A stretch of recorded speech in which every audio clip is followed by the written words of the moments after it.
Today I have been asked to talk something about the path of love. On the spiritual field, what is love?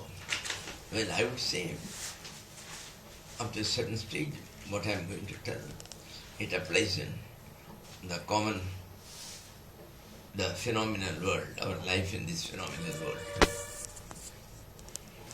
The love has been defined in the Narada Bhakti Sutra, Parama Prema Bhakti Rityuchate. Bhakti is Parama Prem. What do you mean by Param? Param has got two meanings. One is supreme. Whatever it is there among them, the best perhaps. In that way we call it supreme. But the other meaning has got a better ramification. The other meaning is Param, that which transcends body and mind. It is beyond all. So in that case, it is actually something which is beyond definition. You can't describe it. It is transcendent. So, okay, the love, what do you mean by a supreme love or a transcendental love? Now, the love can be categorized at three stages. The love which people have, a man has got for a woman or a woman has got for a man at the early stages, say in the college days or a little later while you are working. That is more of infatuation. It is only the externals which attract you. It is more or less where one body craves for the other. So that's the sort of love it is like. So as it grows, when the features change, and when we have become disgusted by seeing the same beautiful face day after day. See, actually what is beauty? Kshane kshane yannavatam vithatte tadeva rupam ramaniyataya. See, the beauty has been defined as something which you go on seeing. That facets change every time, absolutely. What you see now, that feature will not be seen after 1 minute. If you go on seeing it for 10 years also, on the 10th year, the beginning, one minute what you see will not be for the second minute. Like that you can imagine something for forever when it is beautiful. That means for days together, every minute, its phase is changing. And that is actually what is beauty. Otherwise, however beautiful one is, if you go on seeing the same thing for 20 years, one will get disgusted. And so, this is the love at the first level, where the body's attraction is there. This second level is where the minds are more or less become identical. Both go to a restaurant, the boy and the girl, they go to a restaurant and that fellow orders for certain things, say an ice cream with gulab jamun. The lady says, "Oh my Lord, the very thing I wanted to ask, you have asked for it." So that means that their minds are working at the same frequency. Or both of them are sitting on the banks of the Ganges, looking at the beauty of the Himalayas. And the one says, "See, I feel like sitting here for my entire lifetime and not going out at all anywhere. I like it so much." "Oh ho, tumne meri baat chhin li?"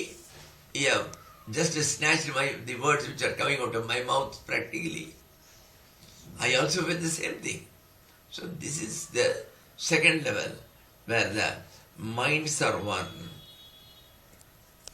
there is a third level where two people don't exist, only one exists. You have completely the soul to soul, the oneness, it has established its existence. You are not aware of two, there is only one. There is a, yes. That is, one is zero, the other alone exists in that way. And that is bhakti, where you don't exist at all. He alone exists. The Lord alone exists. He is the lover and I am his beloved. He alone exists. I am zero, I am nothing, I am nobody. Where you have identified yourself in such a way that there is no you at all, only he exists. And that may be defined as the highest level of prema, which is bhakti. Where in due course, so long as you are doing the puja or the meditation, it means there is somebody separate from you to whom you pray, whom you worship, or whom you meditate on. But here is a case where he alone exists. In that way, you feel that he exists everywhere and even in you. As Ramakrishna Paramhansa did, when he used to do the puja for the mother, he was telling the archanas, Om Shri Matre Namaha, Om Shri Maharajya Namaha, and he was taking the flower, putting it on own head. अरे बिल्कुल सामने काली की वो statue है. It is there before you, the Kali, but you are not aware. You are putting it on your head. Not only that, the consecrated food is being kept, which has been dedicated for the mother. The mother is supposed to take it. Instead of feeding the mother by saying Om Bhurabhuva Swaha, then Pranaya Swaha, Panaya Swaha, with that offering it to her, he was telling Pranaya Swaha, Panaya Swaha, and he was going on eating it himself. There is a stage where you don't exist. Only the Divine Mother alone existed. And more or less that can be considered as the definition of that ultimate love, the real love which we mean. The real love which we mean. And Kabir beautifully sums it up by saying, Prema ki gali badi sankari. The lover's lane is absolutely so narrow that do na samaya jai. Two people can never go there side by side, holding their hands. Only one can go. And that is the lane of the divine lovers, where only he alone lives. And actually in Vrindavan, it is being told that the only man who exists is only Krishna there. Rest are all women who are after him. That's all. And that sort of a love, what actually does it mean finally? When you don't exist, in other words, whatever he says holds good. If he says fall into the river, you will go and fall because you never existed as such. You have no will of your own. You cannot say, no, I can't. You have no will of your own. Only her will alone exists. So, in other words, I will call it as the real love at the highest level is a matter of surrender. Absolutely you have surrendered yourself so that you are zero and the entire and irrevocable power of attorney has been given to your lover, to the Lord. So, it is an absolute surrender. And many of us, we say Sharanam, Sharanam, Sharanam in Sanskrit, Tamil, in so many languages, Malayalam, Sharanam means seeking refuge, to surrender. So, daily we go before the Lord and say, Ayyappa, Sharanam Ayyappa, Sharanam Ayyappa, and we go on doing what we want. And you do it daily. See, when once you are surrendered, when once you are given the power of attorney, there is no question of your daily giving the power of attorney. You will never say that at all. So that itself shows that your surrender was not at all a surrender. It was only a word. It was only vocally expressed as surrender, but there was no real surrender at all. And when there is love, then the faith comes in. Without faith, you cannot progress in the spiritual field.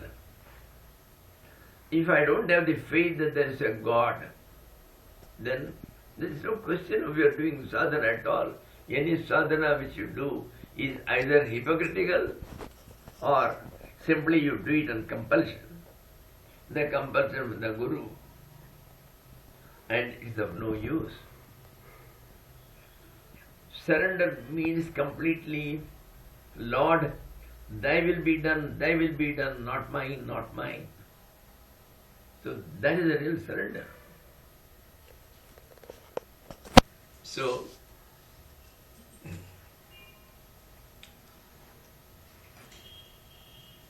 in that way, our Bhagavan Ramana, even though people think that he has only given one method, that is being on the quest of who am I, he has very clearly told that he has given it as a method and he has told, this method, Pakvihalukke, these are meant for highly mature people. And everybody who comes here, he says, I am mature enough. And she does. Whoever comes, only that. They do not know about the other two alternatives he has given. The second alternative he has given is surrender. Not only that, see, in our soul like him when he says, you take it as the gospel truth. He says, even a partial surrender will do. He has not defined what is partial surrender. Partial surrender means, it may mean two things. Either on 20 occasions, out of 20 occasions where some crisis occurred, you completely left it to God because you already surrendered. Say, 10 cases you have left it to God. But in 10 cases, there were more serious cases. It's a question of my own son having a very severe case of a typhoid.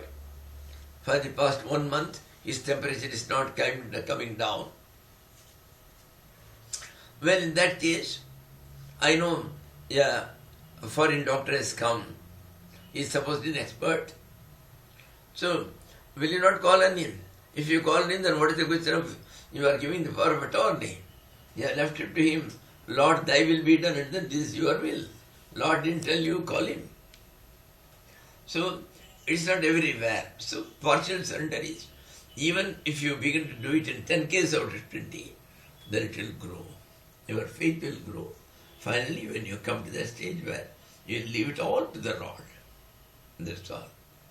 Yes, it's very difficult. Your own neighbors will tomorrow blame you that you are responsible. If all he dies, you are responsible. And your wife will say, I will never more speak to you. It is the way to treat your son. It has happened with Gandhi and Kasturba Gandhi. The boy got high fever. He was doing naturopathy treatment, putting him through the sand pack and all that. She said, what, take him to a English doctor? He was not prepared. She said, that day he dies, I am going to divorce you. She practically threatened him. So, there is the faith. Wherever there is love, there is faith. A Japanese warrior was going in a boat along with his newly wedded wife. Suddenly, for no reason, he took off from his scabbard his long sword, and with a swing, he brought it to cut the throat of his wife. If it were anybody else, they would have. She was laughing. He just stopped it, short of touching the throat. And he asked, "Hey, were you not afraid? Why should you be afraid? You are my husband." That faith was there. That faith came because of the love. If you have got faith, you need not this. That doesn't mean you love him. Now you are servant boy. You trust him with even 20,000 rupees to put it in the bank and bring it, or 50,000 rupees. You have faith in him, but you don't love him. That's there. So, where there is love, there is also faith. These are the two main ingredients to progress towards Ananda. As I told, we don't want any God. He has never helped us a single thing. Did he manage to help you while you are quarreling with your wife? Or when you are a boy, has he ever done a single homework of yours? Has he purchased a single book for you? Has he ever given you 1 paise for your expenditure? Then what has he ever done? We want Ananda, absolute happiness, unadulterated happiness, not mixed with any trials, tribulations, agitations, unhappiness, sorrows, absolutely free from them all. So, but including billionaires, when you ask them at their deathbed, they said, "We were working for happiness, but unfortunately before I could get it, I am on my deathbed." That's all. At 80 years, he was still working for happiness. And his first wife ran away with somebody. His second wife committed suicide. His third wife is at home. He has never seen her face. He never knows how many sons are at home, how many sons have run away. He has no idea at all. There is a state of billionaires. They never had a happiness. One billionaire asked his secretary, just jocularly, he himself was about to die. He called his secretary, who was with him for 30 years. "Hey, Jacob, supposing God gave you the option to your deathbed, in the next birth, whether you would like to be the Michael the billionaire, or you would like to be his secretary, Jacob?" He said, "Oh my Lord, Toba Toba, I will never be the billionaire." He had never seen happiness for a day. He had never gone on a picnic for a single day. He had never taken his children to the zoo for a single day. I go at the evening 5 o'clock and come back at 10 o'clock. While you stay here till 12 o'clock, 1 o'clock, and then you go home. And even while asleep, you get some fresh ideas for diversity the business. Again, you get up and then dictate to the dictaphone. Have you had 1 day's proper sleep? You never had it? I would like to be born as his secretary. That is very fine. I get a fat pay. I get my family too. I get my family life too. So many have died. So we all want happiness, but nobody had this happiness. The Upanishad says, "Na karmana na prajayadhane na tyage neke na mrtatvamansyu." People have built orphanages. People have built hostels, free hostels for blind people. People have built great temples. They mentioned that they had happiness at any time. They were quarreling with the laborers. They were quarreling with the trustees. No, this must be done. Where had they happiness at all times?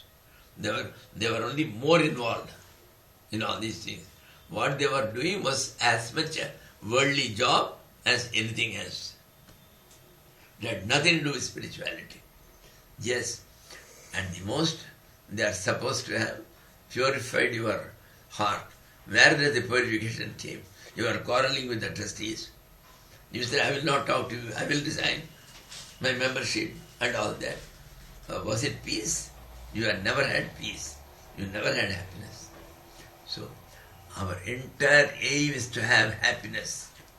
And the rishis of yore who had tried to get God have assured us that the only the one supermarket for happiness can be opened only by God. He had that key. That is why we are trying to placate him, we are trying to cajole him, so that he will be able to take you and let you inside the supermarket, never to come back. Once you go to that supermarket for happiness, you would never like to come back. You get absorbed there itself. So, it was all in the case of Ananda only. So we are all trying to get Ananda or happiness. And love is happiness. Even a man who is having only the carnal love, you ask him, why is he doing it? Only for happiness. So the ultimate purpose is happiness. But all these things do not give him. Na karmana, whatever actions he does, it's not going to give him that happiness or God. So to get that immortality and that absolute happiness, one has to think of the Lord. One has to get him. One has to be identified with him. You have to leave the identification with the body, and you have to identify with the supreme universal, the highest cosmic entity. He is beyond cosmos, but in our words, the totality, the cosmic totality, you can understand to some extent by those words. So the bhakti is where you may also demand that I want this, I want this, I want this. Parabhakti means you only love the man for himself, you love the Lord for himself, without any expectation, without absolutely, you tell him, I don't want anything, I want you. I want you. See, that is the Parabhakti, where you are not having any motive at all. The motiveless bhakti is called the Parabhakti. There is not a number. That's a long, long time. When we talk of love, we told that the Parabhakti, the ultimate Paramaprem, it is only when you go beyond the limits of the body-mind complex. But then there has also been cases where people, bhaktas have attained the highest bliss only by considering themselves as the slaves of the Lord, loving Him to distraction. And this is the opposite of the law which I laid, that Paramapriti is where you become nil. This is because the Gopika's love was something unique in the history of bhakti. In that sense that they were all called Prema Sannyasini by Vallabhacharya. What is Prema Sannyasini? A Sannyasini is one who has left everything. But Prema Sannyasinis are those who have left everything except Prema. Then they retain as the Lord distinct from them, as somebody who is distinct from them. And there are two types of this love. One is Samyog Prem and there is Viyog Prem. The love which you have when you meet him, the love which you have when you are separated from him, the pangs of sorrow, the travails they undergo, where every part of their body is being twisted like they're unable to bear it. It's impossible to bear it. They would rather commit suicide. To that level when they do, well, that is the Gopikas. Gopikas knew it was not because that he was the only eligible boy and a bachelor in the entire Vraja that they were attached to him. Not at all. They very well knew that he was the Lord himself, who has incarnated himself for the benefit of the world. And they also knew to that extent some of the secrets of the Lords, that Brahma went and requested Narayana, please, you will have to help. The earth is having too much of the burden of all wicked people. You will have to destroy them all. Well, they say when Krishna had suddenly disappeared from their midst, then they sing their songs of sorrow and separation. There they say, Nakal Gopika Krishna Nandano Bhavan Akila Dehinam Krishna Antaratmadri. Krishna, we know you are not the ordinary son of an ordinary gopi called Yashoda at all.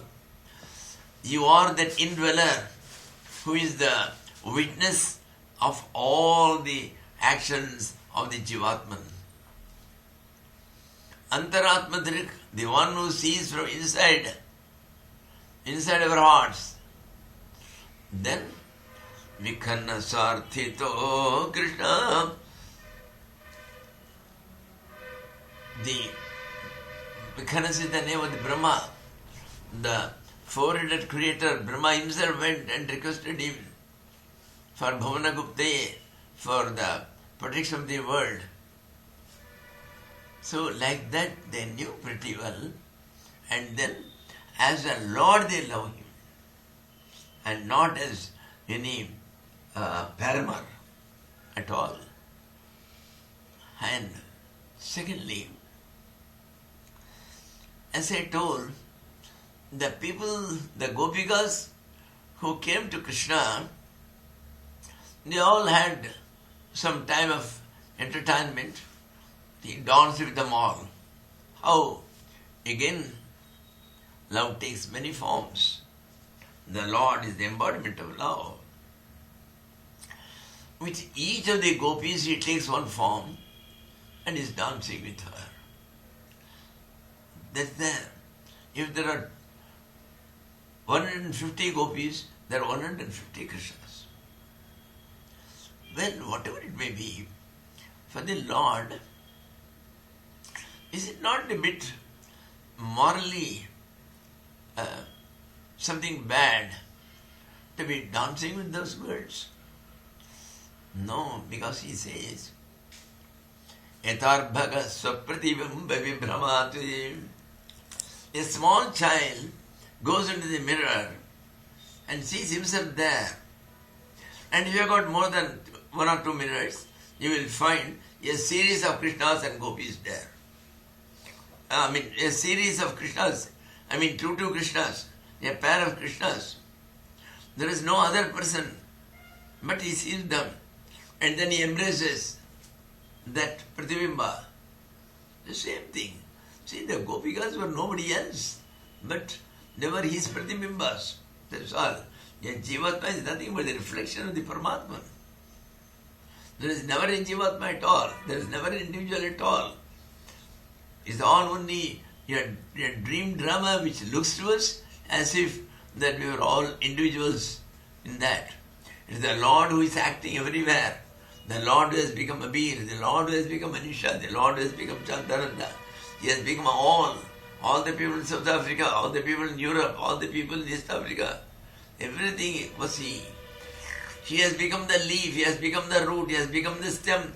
the entire tree, plants, and every worm, and every reptile. All these things were he.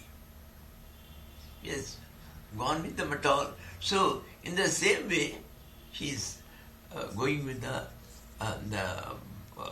Gopikas. Their minds were pure, his mind was pure. There is absolutely no question of any carnal pressure in it. Absolutely, it is a divine love where they feel that their Atman has come out. The self is there. Oh self, come out. Without you I cannot live. That sort of thing. Then another thing.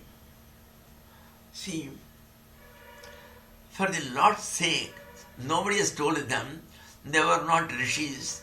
They were not munis. They were prepared to leave everything. Kula Maryada. So there is something called the law and the respect of the race. They cannot go at night 12 o'clock because somebody is playing a flute. But they were prepared to leave everything. They say, Pati Sutan Vaya Krishna Bhratribandhavan Adi Vilangyate Krishna Tachuda Gata Kitava Yoshita Krishna Katyajendisi. They are resorting to what is called Nindastuti. It will look as if they are accusing him and blaming him, but it is all with love. It is done with love. They say, Krishna, do you understand? We have abandoned our patis, our husbands. They said, oh, don't go, don't go. I said, damn it, and we came away. And even if somebody can divorce their husband, they can't divorce their children. Small children.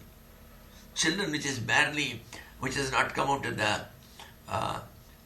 their 6 months or 3 months, like that. They simply abandoned them with disdain. And they came. So, and they have left off all their families, their bhratas, their brothers, their other bandhus, their relatives, all of them. They said, damn care, they want only Krishna. Thus they have come because they know she is their very self. And with all that, you fellow, you didn't bother about it, and at night, such a night, you have left us and gone away. Which heartless rascal will ever do it like this? They are asking, Kitava, oh cheat, oh crooked fellow, Kastajan Nishi, who else is there who will, everybody will have little sympathy at least. But you, heartless fellow. So this is the one way of telling. Another very important thing. As I told, these people who came for Rasa Krida, what is Rasa? Rasayeva Rasaha. Rasa is called Rasa. The entire essence of the Lord, this Rasa. That is Rasa. And that is playing with self. That is all. Nobody else came. And the beauty is, when these people, they lived for a long time. And we never know whether any one of them got their mukti or not. But there were some people who were not able to come out. When they came out, their husbands caught hold of them and put them in a dark room which had no exist. There is no window, there is absolutely no hole. They just locked it with a Godrej lock outside. They went away. Those people got their mukti that very same night. Hey, how can it be? When does one get mukti? The entire body is karmic sharira. The karma phalas, the good and the bad you have done, you have to experience it and exhaust it. And by that time you accumulate more karmas. So it goes on as a chain. A chain is forged. Birth, rebirth, birth, rebirth, birth, rebirth. But how could they get moksha? That means they've exhausted up to that moment all their papas and all their punyas. All their sins for they have to be punished. And all their punyas or merits, for which they have to be rewarded. And that very minute they left their body. That should be the case. How is it possible? All their papas, we have to suffer. Whenever you have done sins, in the next birth we have to suffer. Then only this is atoned. Then how did they do it? Dussaha preshta viraha tivrata paduta shubha. You see, preshta means the one who is the most beloved. So when there is separation from him, the suffering they got inside and outside, it was something which is unbearable. Nobody would have borne it. So, dussaha, impossible to usko sahana mushkil hai. So it was impossible. Preshta viraha, preshta means the beloved. Tivra tapa, then what happened was, their entire body is burning. They are suffering, both mentally and physically. Then, thus, that it was so intense that suffering. All their, whatever papas, whatever sins they have committed, they were exhausted. Okay. How was there? All the punyas they are inside the jail-like room. How were they able to exhaust that? What happened was, dhyana prapta achyuta snesha nirvritya kshina punyaga kshina mangala. You see, and when this is, then simultaneously, even though the body is burning, they are doing their dhyan, meditation. In their meditation, they see Krishna. Krishna is smiling and is coming towards us. Oh, what a lucky day. Dhyana prapta. Then he comes and he embraces each one of them. Dhyana prapta achyuta aslesha. Aslesha means embrace. It is only in the dhyan, but for them it is very real. So by that, they got such an ecstasy of ananda. By that, the reward for their punya of the past birth was over, and they exhausted all the merits. So all the papas are gone, all the punyas are gone, all the sins are gone, all the merits are gone. Then what happened? Jahau gunamayim deham. This entire body which is made of the three gunas, when all these things are over, when they got it, both punya and papas, the balance sheet, both liabilities and assets, they were all disposed of. The factory is to be closed. That's all. So naturally the factory was closed. They went to the doors of the moksha only. They got the moksha. They left it at that time. That's all. So this is what the Bhagavata says. Look here. What a beautiful statement. The people who went and lived with him, what happens is, you go on thinking of gulab jamun.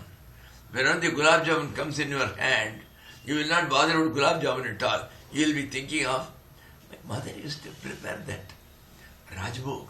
How big it was. So this is forgotten already. While they are still thinking of him all the time. So these people already forgotten him. Ye to hamara hai. Oh, he is mine. So he never bothered. But this is what happened. So like that. The unique love of Gopikas is written forever in golden words in the history of Bhakti. Everybody can see. It is a lesson to be known. Not only that, there is a story, One day, Lord Krishna was having a drama. In that drama, what he did was, early morning he never got up. He used to get up by 2:30 sit in meditation. What happened? So Rukmini has gone to the temple. The rest are all there. The 16,000 wives plus Satyabhama and Jambavati and all these people. Satyabhama goes inside.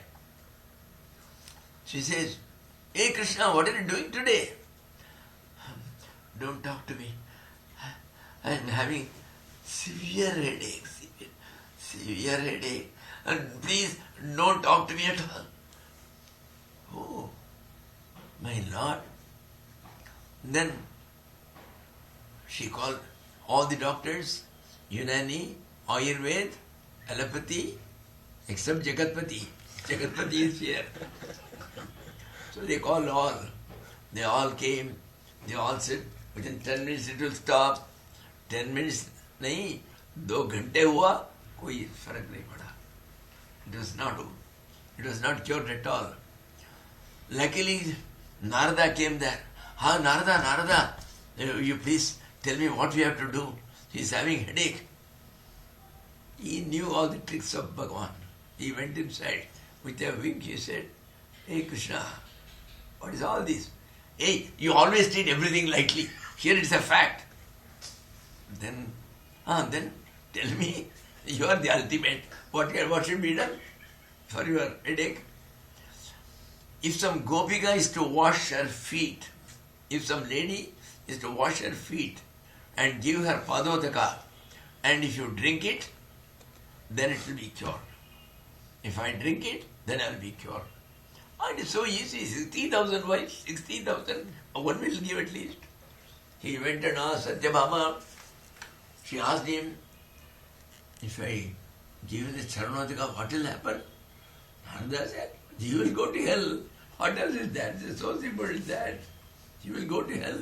Make the husband drink your this thing, that will Lord like Krishna be your husband. You will go to hell. It will be the worst type of hell. There are gradations there also. A grade, B grade, C grade. "Oh my Lord, I won't give it." He went to others. When Satyabhama said, "If you think we are fools, nothing doing, we cannot give." Then he went back. "Krishna, you have 60,000 wives and you have 7 Mahishis. Your Rukmini is already gone. They refused to give at all. What to do?" "Then why did you ask me? You are unable to get the medicine?" No. You tell me also, man, how to get everything is known to you only. It's all your drama." Then she said, "Try the gopikas. They'll be there in Vrindavan. They'll be always singing my glories. Go and try." So Narada goes to them. They ask, "Narada, how is our Krishna?" "Very bad condition. He's having headache." "Then what are you doing here? Go and take the proper doctors and all that." No, he has told. He wants the padotaka of some lady, well washed. It should be put and then he will drink it. Okay, we'll do it. Come on. Hey, come on. Each one, their pots, they vacated their entire water in it. खाली कर दिया, उसको लेकर अंदर गया, पूरा wash करके उस पूरा पानी को निकाल देने लगा. They began to give him that after washing their feet. That. Then Narada told them, "Hey, do you know what will be the repercussions? You will all go to hell." "Arey Narada, go, don't waste your time. We will go to hell, any hell, don't bother about it. We are not concerned." Then she went to Krishna. Krishna was sitting, "All right, I only wanted you to know how much they love me and how much these people love me." That's all. Thank you.